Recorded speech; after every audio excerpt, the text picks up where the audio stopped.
പക്ഷേ നീയാണ് അവളെ അവിടെ എത്തിച്ചതെന്ന് കാളിയാർ മഠത്തിൽ ആരും അറിയാൻ പാടില്ല. ഗേറ്റിൽ കൊണ്ടുവിട്ടിട്ട് സ്ഥലം വിട്ടേക്കണം. മനസ്സിലായോ? ആഹാ, മോളെ എഴുന്നേറ്റേ. മോക്കിതുപോലത്തെ മോതിരം വേണ്ടേ? ഈ അങ്കിള് വാങ്ങിച്ചു തരും. ചെല്ല്. വാ വാ.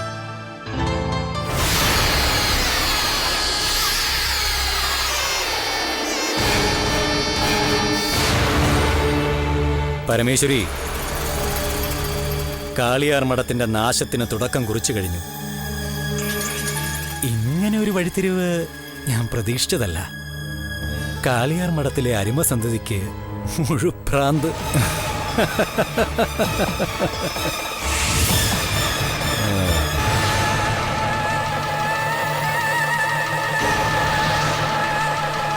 ശിവകാമി, നീ എന്തായി കാണിക്കുന്നേ? നിൽക്കാൻ പറഞ്ഞില്ലേ? ശിവേ, നിനക്ക് എന്താ പറ്റിയേ? ശിവൻ, നിക്കണേ അവിടെ. വേണ്ടെന്ന് പറഞ്ഞില്ലേ? ശിവകാമി, ഞാൻ പറയില്ല, കേൾക്കും.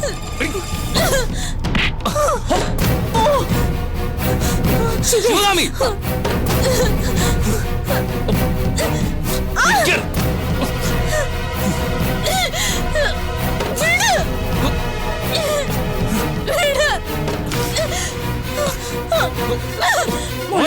എന്താ മോളെ ഇത്?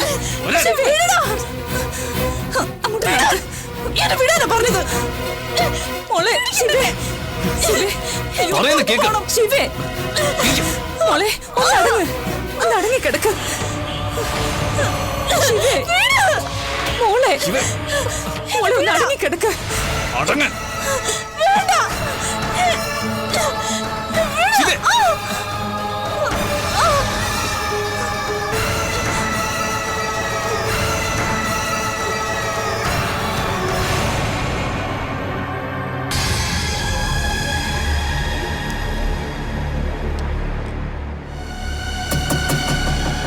ഇയാൾക്ക് ഫിറ്റ്സ് വരാറുണ്ടോ? അതായത് സന്നി? ഇല്ല ഡോക്ടർ. എന്താ ഡോക്ടർ പ്രശ്നം? ഹസ്ബൻഡാണോ? അതെ. മുമ്പ് കുടുംബത്തിൽപ്പെട്ട ആർക്കെങ്കിലും ഈ അസുഖം ഉണ്ടായിരുന്നതായി അറിയാമോ? പാരമ്പര്യമായിട്ട് വരാൻ സാധ്യതയുള്ളതുകൊണ്ടാ. എന്ത് അസുഖത്തിന്റെ കാര്യം പറയുന്നെന്ന് മനസ്സിലായില്ല. ഭ്രാന്ത്.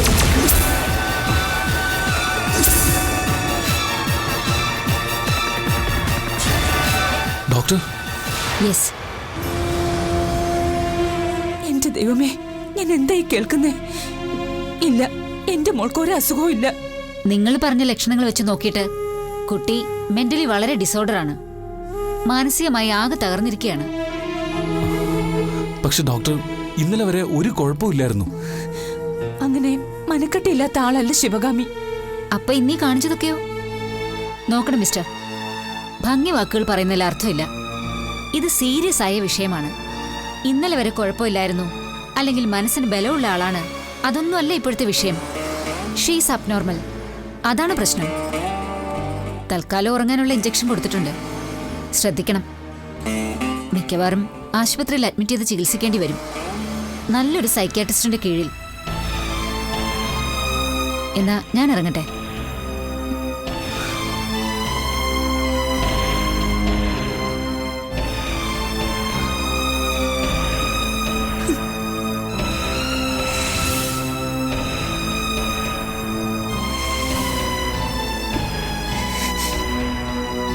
എന്റെ ചോറ്റാനിക്കരെ അമ്മേ, ചെയ്ത തെറ്റുകൾക്ക് ഇതാണോ എന്റെ മോൾക്ക് കൊടുക്കുന്ന ശിക്ഷ? എന്റെ ദേവി,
ഏയ് ഏയ്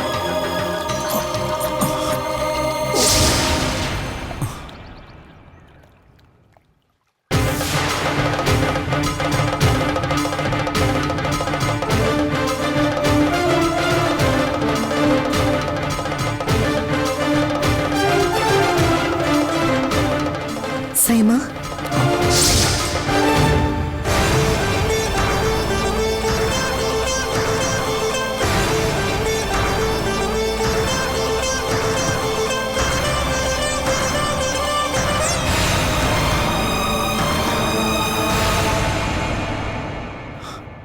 ഭാഗ്യലക്ഷ്മി, നീ ഇതെവിടെയായിരുന്നു?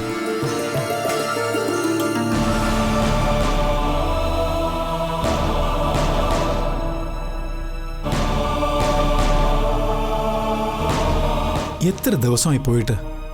എന്റെ നമ്പർ അറിയുന്നതല്ലേ, ഒന്ന് വിളിച്ചില്ല, ഒരു വിവരവും അറിയിച്ചില്ല. എന്തുമാത്രം വിഷമിച്ചെന്നറിയോ? എന്ത് ചെയ്യണമെന്നൊരു ഊഹവും കിട്ടാത്ത അവസ്ഥയിലായിപ്പോയി. ഇപ്പോ ഈ നിമിഷവും ഞാൻ ഭാഗ്യലക്ഷ്മിയെക്കുറിച്ച് ഓർക്കുകയായിരുന്നു. നമ്മൾ തമ്മിൽ ആദ്യം കണ്ട സംഭവം, സത്യം പറഞ്ഞ അന്നത്തെ മാനസികാവസ്ഥയിൽ വീണ്ടും എത്തിപ്പോയി. ക്ഷമിക്കൂ സൈമ, എനിക്ക് ഒന്നറിയിക്കാൻ പറ്റിയില്ല. അങ്ങനെയായിപ്പോയി. ഭാഗ്യലക്ഷ്മിക്ക് എന്തോ വല്ലാത്ത മാറ്റം പോലെ, മറ്റൊരാളായതുപോലെ. അതൊക്കെ സൈമണിന് തോന്നുന്നതാ. കാളിയാർ മടത്തിൽ പോയോ? അമ്മയെ കണ്ടില്ലേ? കണ്ടു. പാവം എൻ്റെ അതേ അവസ്ഥയിലായിരുന്നു. തുറന്നു പറഞ്ഞാൽ ഭയമായിരുന്നു എനിക്ക്. കാരണം ഒരു ദുസ്വപ്നത്തിൻ്റെ നിഴലിലാണല്ലോ ഭാഗ്യലക്ഷ്മി പോയത്. എന്തെങ്കിലും സംഭവിക്കുമെന്ന ആശങ്ക. ആ, കുഴപ്പം കൂടാതെ തിരിച്ചു വന്നല്ലോ, ആശ്വാസമായി. അല്ല, ഞാൻ മാത്രം സംസാരിക്കുന്നു, ഭാഗ്യലക്ഷ്മി ഒന്നും പറയുന്നില്ല. പോയ കാര്യം പൂർത്തിയാക്കാൻ കഴിഞ്ഞില്ല സൈമ. പൂർത്തിയായത് മറ്റു ചില കാര്യങ്ങളാ. അച്ഛൻ്റെ കാണിക്കവഞ്ചി വീണ്ടെടുക്കാൻ കഴിഞ്ഞില്ല.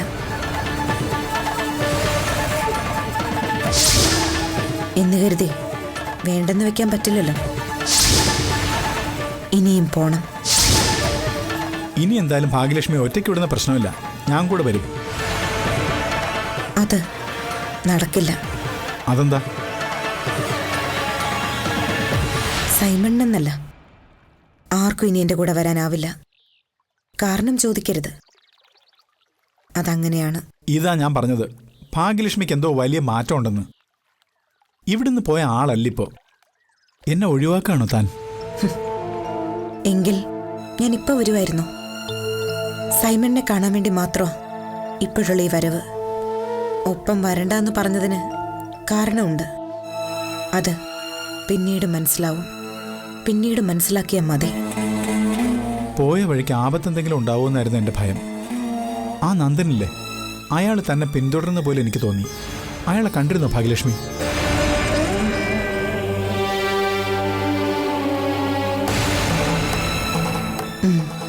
എന്നിട്ട് ഓരോ ആളിനും ചെയ്തു തീർക്കേണ്ട ജോലി ഉണ്ടല്ലോ. അയാളുടെ പണി അയാൾക്ക് നോക്കണ്ടേ? അപകടത്തിൽപ്പെട്ട ആശുപത്രിയിലാണെന്ന് കേട്ടു. ഇതിനിടയിൽ മറ്റൊരു സംഭവം ഉണ്ടായി. ഭാഗ്യലക്ഷ്മിയെ കാണാനില്ലെന്ന് പറഞ്ഞ് കൃഷ്ണനുണ്ണി പോലീസിൽ പരാതി കൊടുത്തു. സംശയം തന്നെയാ. ആ SI താക്കീത് തന്നിരിക്കുക. ഭാഗ്യലക്ഷ്മിയെ ഹാജരാക്കിയില്ലെങ്കിൽ പ്രശ്നമാകുമെന്നാണ് ഭീഷണി. അതുകൊണ്ട് താമ്പാ, നമുക്ക് സ്റ്റേഷൻ വരെ ഒന്ന് പോവാം. SIയെ നേരിട്ട് കണ്ട് ബോധ്യപ്പെടുത്താമല്ലോ. അത് വേണ്ട സൈമ. സൈമൺ എന്നെയും കൊണ്ട് ചെന്നാൽ അവർ സംശയിച്ചത് ശരിയാണെന്ന് വരില്ലേ? എന്നെ സൈമൺ ഒളിപ്പിച്ച് താമസിപ്പിച്ചിരിക്കുകയാണെന്നല്ലേ ആരോപണം. ഇൻസ്പെക്ടറെ അല്ലാതെ തന്നെ ബോധ്യപ്പെടുത്താം. സൈമണിന് പ്രശ്നം ഉണ്ടാവില്ല. കൃഷ്ണനുണ്ണി കേസ് കൊടുത്തത് സ്വാഭാവികമായ കാര്യം, അതിലെനിക്ക് പരാതിയില്ല. പക്ഷെ ആ കാളിയാടനും ശിവകാമിയും, എന്തൊരു മനസ്സാ രണ്ടുപേരുടെയും. ഇങ്ങനെ മനുഷ്യരുണ്ടോ? മന്ത്രവും പൂജയൊക്കെ മനുഷ്യരുടെ നന്മയ്ക്കായിട്ടാണെന്ന് ഞാൻ മനസ്സിലാക്കിയിട്ടുള്ളത്.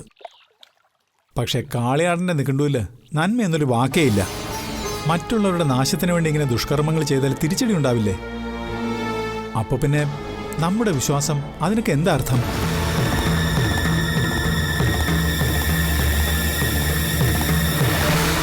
നല്ല മനസ്സോട് പ്രാർത്ഥിക്കുന്നവരുടെ കൂടെ അല്ലേ ദൈവം നിൽക്കേണ്ടത്?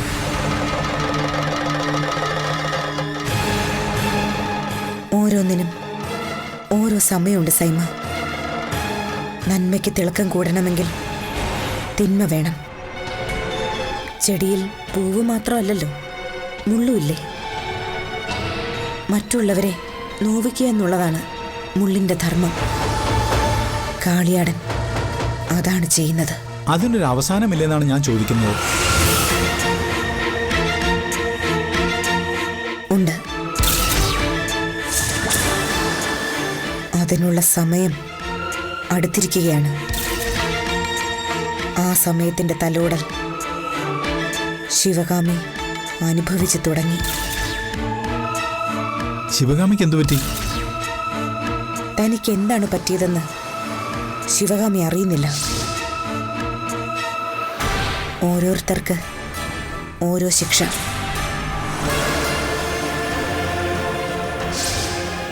സൈമന്റെ യാത്രയുടെ കാര്യം എന്തായി? നാട്ടിൽ നിന്ന് പോകാൻ മനസ്സനുവദിക്കുന്നില്ല. ഞാൻ പോണോ ഭാഗ്യലക്ഷ്മി? തീർച്ചയായിട്ടും പോണം. ഒരിക്കൽ നഷ്ടപ്പെട്ട അവസരം പിന്നെയും തേടി വന്നിരിക്കുകയല്ലേ. ഇനി നിരസിക്കാൻ പാടില്ല. യാത്രയ്ക്കും അവിടെ ചെന്നാൽ ജോലിക്കും തടസ്സങ്ങളുണ്ടാവില്ല. ഭാഗ്യലക്ഷ്മിയെ കാണാതെ പോയില്ലെന്ന് ഞാൻ മനസ്സിൽ ഉറപ്പിച്ചിരുന്നതാണ്. അറിയാം. അതുകൊണ്ടാണ് ഞാൻ വന്നത്. എന്തായി പറയുന്നത്? വരാതെ പിന്നെ? മാറ്റം വന്നത് എനിക്കോ സൈമണിനോ? മുൻകോപം കുറച്ച് കൂടുന്നുണ്ട്. സ്നേഹമുള്ളിടത്ത് ദേഷ്യം ഉണ്ടായിരുന്നിരിക്കും. ആയിക്കോട്ടെ. ഇനി അധികം സമയത്തേക്കില്ലല്ലോ. അതെന്താ അങ്ങനെ പറഞ്ഞത്? സൈമൺ പോവല്ലേ? ഒരാളെ കാണാൻ മറക്കണ്ട. ഐറിനെ. യാത്ര പറഞ്ഞിട്ടേ പോകാവൂ. സൈമണിനെ കാത്തിരിക്കേണ്ട ആളാ. തുടർന്നുള്ള ജീവിതത്തിൽ കൂടെ ഉണ്ടാവേണ്ടതും ഐറിനാണ്. ഒരു ഉപസംഹാരം പോലെ എല്ലാം പറഞ്ഞിട്ട് വീണ്ടും എവിടേക്കോ പോകുന്ന പോലെയാണല്ലോ തന്റെ സംസാരം. പറഞ്ഞില്ലേ സൈമ, പൂർത്തിയാക്കാൻ ചില കർമ്മങ്ങളുണ്ട്. യാത്ര പറയാൻ ഞാൻ നിൽക്കില്ല. അന്വേഷിച്ച് വരികയും വേണ്ട. സ്വന്തം ജീവിതത്തെക്കുറിച്ചാണ് ഇനി സൈമൺ ചിന്തിക്കേണ്ടത്. എന്ന് കരുതി എനിക്ക് ഭാഗ്യലക്ഷ്മിയെ മറക്കാൻ കഴിയുമോ? ശ്രമിച്ചാലോ അത് നടക്കൂല. രക്തബന്ധത്തെക്കാൾ സ്നേഹബന്ധത്തിന് അർത്ഥമുണ്ടെന്ന് ഞാൻ അറിഞ്ഞത് തന്നിലൂടെയാണ്. പ്രതിസന്ധികളിൽപ്പെട്ട് കാലിടറി നിന്നപ്പോൾ സാന്ത്വനായതും ഭാഗ്യലക്ഷ്മിയാ. മറ്റേതൊരു പെൺകുട്ടിയായിരുന്നെങ്കിലും എന്നേ അകന്നു മാറുമായിരുന്നു. അത്രയ്ക്ക് പഴികൾ താൻ കേട്ടു. പക്ഷേ എന്നെ കൈവിട്ടില്ല. ഇപ്പോൾ ഈ നിമിഷം അക്കരയ്ക്ക് കൈചൂണ്ടി അവിടെയാണ് ഇനി എൻ്റെ ജീവിതമെന്ന് ഭാഗ്യലക്ഷ്മി പറഞ്ഞപ്പോൾ സത്യത്തിൽ എനിക്ക് ആത്മവിശ്വാസം ഉണ്ടായി. അങ്ങനെയുള്ള തന്നെ ഞാൻ മറക്കാനോ? നന്നായി.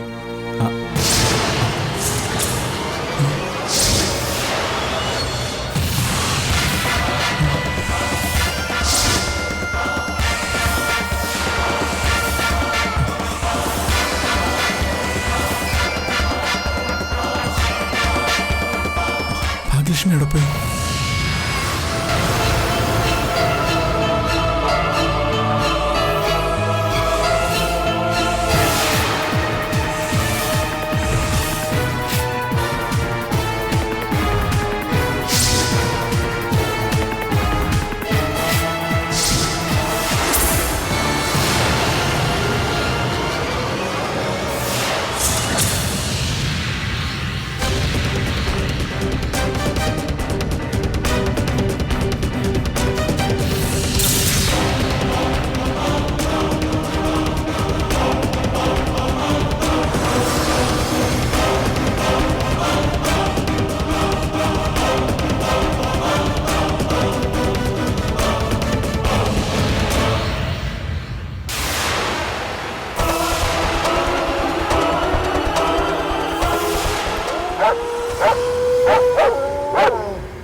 ഭയം തോന്നുന്നുണ്ടോ?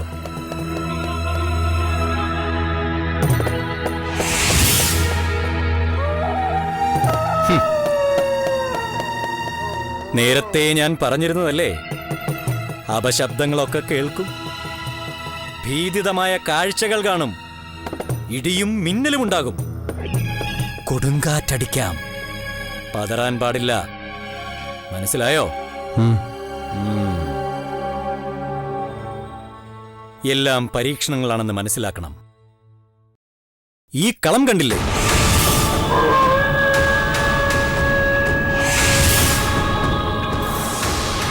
മന്ത്രോച്ചാരണങ്ങൾ കൊണ്ട് കൂടുതൽ ശക്തി സംഭരിച്ചതിനു ശേഷം ഈ കളത്തിലേക്ക് ഞാൻ അഗ്നി പകരും.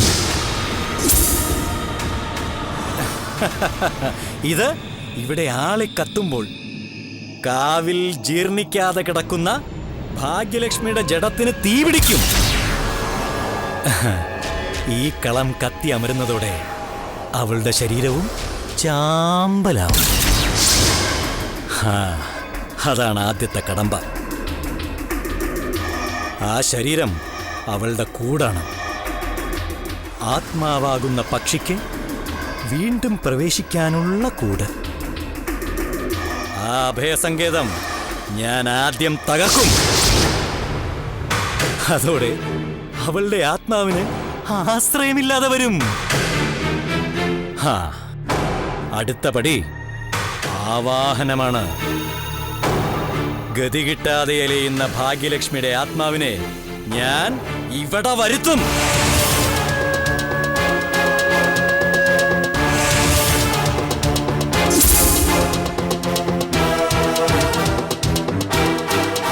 വിളിച്ചാൽ അവള് വരില്ല എന്ന് എനിക്കറിയാം. എല്ലാ ശക്തിയും പ്രയോഗിച്ച് എതിർത്തേക്കാം. എന്നെ തളർത്താനും നോക്കിയേക്കാം. ആക്രമിക്കുക വരെ ചെയ്യാം. പക്ഷേ ഒരു തന്ത്രവും ഫലിക്കില്ല. അതിനുള്ള പ്രതിരോധമാണ് ഈ രക്ഷ. ഉഗ്രമന്ത്രങ്ങൾ കൊണ്ട് ഇരുമ്പാണിയിലേക്ക് ഞാൻ ആവാഹിക്കുന്ന ഭാഗ്യലക്ഷ്മിയുടെ ആത്മാവിന് മോക്ഷം കിട്ടാൻ പോകുന്നില്ല. മോക്ഷം കിട്ടാൻ പാടില്ല. ചോറ്റാനിക്കര ദേവീ സന്നിധിയിൽ വിലയം പ്രാപിക്കണമെന്നായിരിക്കും അവളുടെ അഭിലാഷം. അത് സംഭവിക്കുമെന്നായിരിക്കും പ്രത്യാശ. പക്ഷെ നടക്കില്ല. കാളിയാടനത് സമ്മതിക്കില്ല.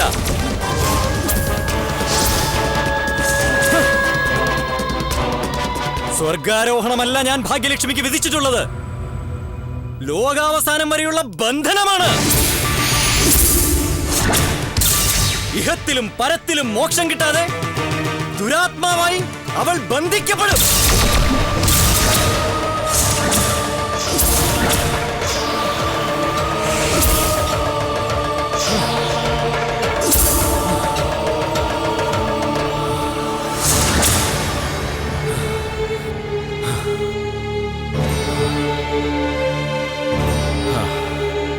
ഒരുക്കങ്ങളെല്ലാം പൂർത്തിയായി. ഞാൻ കർമ്മങ്ങളിലേക്ക് പ്രവേശിക്കുകയാണ്. ഹോമകുണ്ടത്തിൽ തീ കൊളുത്തിയ ശേഷം നിനക്ക് പോകാം.